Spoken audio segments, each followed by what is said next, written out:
Hello बच्चों, चलिए percent बढ़ते हैं। मान ज्ञात कीजिए। लिमिट एक्स टेंस टू शून्य एक माइनस कोस एक्स बटा में एक्स की घात दो। मुख्य अवधारणा। तो हमारा जो पर्सन है वो सीमा और अवकलज से संबंधित है। तो देखो भाई, हमारे पास है limit x tends to a f x बटा में जी एक्स है, जो कि हमारे पास है अपरिभाषित रूप है। जैसे शून्य बटा में शून्य, अनंत बटा में अनंत रूप, तो ये हमारे अपरिभाषित रूप होते हैं। तो हमारा इसके अंदर है एल हॉस्पिटल नियम का प्रयोग करेंगे। तो जो हमारा होता है limit x tends to a f x बटा में जी एक्स बराबर होता है, हमारे पास है limit x tends to a f dash x बटा में जी डैश एक्स, अर्थात अंश का अलग से अवकलन और हर का अलग से अवकलन। और हमारा जो लिमिट एक्स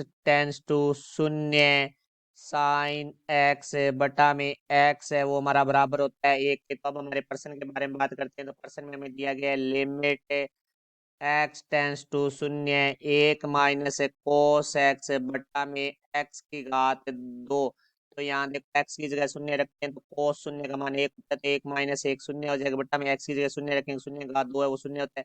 तो ये हमारा शून्य बटा शून्य रूप है, तो अपरिभाषित रूप है। तो इसके अंदर हम एल हॉस्पिटल नियम लगाएंगे, जो कि हमने मुख्य उदाहरण में लिखा है। तो लिमिट एक्स टेंस टू शून्य, एक का एक्स के सापेक्ष अवकलन है वो शून्य हो जाएगा, माइनस कोस एक्स का एक्स के सापेक्ष अवकलन है वो होता है हमारा माइनस है साइन एक्स। तो देखो, चूंकि हम जानते हैं डी बटा में डी एक्स है कोस एक्स बराबर हमारे पास होता है माइनस है साइन एक्स, और हमारा डी बटा में डी एक्स एक्स की घात एन बराबर होता है हमारे पास एन एक्स की घात एन माइनस एक। तो यहाँ से देखो भाई, बट्टा में हमारे पास आ जाएगा दो एक्स, तो यहाँ से एक बटे दो बार आ जाएगा, हमारे पास आ जाएगा लिमिट एक्स टेंस टू शून्य साइन एक्स बटा में एक्स। तो देखो, इसका मान हमारा मुख्य अवधारणा से सूत्र से एक होता है, तो एक बट्टा दो गुणा एक, तो हमारे पास बराबर में आ जाएगा एक बटे दो। तो ये हमारे प्रश्न का उत्तर हुआ। मैं आशा करता हूँ समझाया होगा। धन्यवाद।